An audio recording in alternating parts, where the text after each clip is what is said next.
The Lives of the Saints by Father Alban Butler, February 14th, St. Antoninus of Sorrento. It appears that St. Antoninus was born at Picenum in the district of Ancona in southern Italy, and that he entered, while still a young man, a monastery which was under the government of Monte Cassino, but not at Monte Cassino itself, as some writers have erroneously supposed.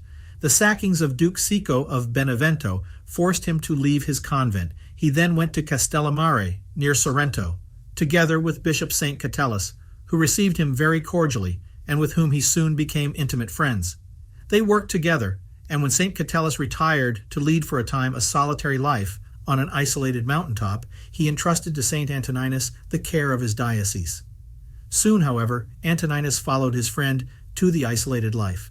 The two had a vision of St. Michael, and this led them later to build there an oratory dedicated to the Archangel. St. Catellus had to return to his diocese because he was accused of neglecting it. Soon after, he was summoned to Rome and put in prison on a false accusation. St. Antoninus continued to live on its summit, from where he commanded an extensive view of sea and land. This peak bore the name of Monte Angelo, and soon became a favorite place of pilgrimages.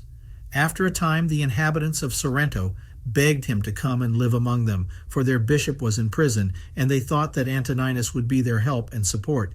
He therefore abandoned his solitary life and entered the monastery of St. Agrippinus, of which he later became abbot. When he was on his deathbed, it seems that he asked not to be buried inside or outside the city walls. Accordingly, his monks decided to bury him in the city wall itself. Tradition has it that when Sicardo of Benevento, the son of Sico, besieged Sorrento, he tried to collapse with battering rams the part of the city wall where the saint's tomb was, but to no avail.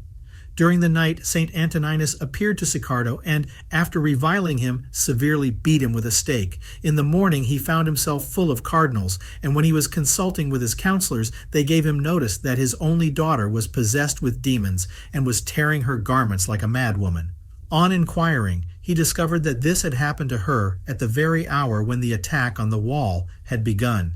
Convinced that he was a witness to the will of God, Sicardo left the site and asked the intercession of St. Antoninus, who obtained the restoration of the young woman's health. Twice more, in 1354 and 1358, the city was besieged by the Saracens, and each time the victorious repulse of the enemy was attributed to the intercession of St. Antoninus, who for that reason is considered the principal patron of Sorrento.